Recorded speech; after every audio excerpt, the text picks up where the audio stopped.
કે તમારા દીકરો દીકરી સાયન્સનો અભ્યાસ કરતા હોય અને મેડિકલ ક્ષેત્રમાં એને જવું છે, નીટમાં સારા માર્ક આવ્યા છે અને કદાચ 1-2 માર્ક રહી ગયા છે, સરકારીમાં વારો નથી આવ્યો, તો મેડિકલ ક્ષેત્રમાં 40 કોલેજો છે, 4 જ સરકારી છે, બાકી બધી પ્રાઇવેટ છે.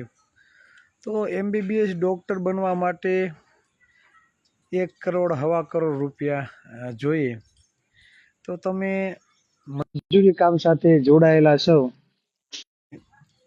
કેપેસિટી કે ખરી કે તમે તમારા બાળકોને મેડિકલ ક્ષેત્રમાં MBBS ડૉક્ટર કે સર્જન બનાવી શકો ખરા?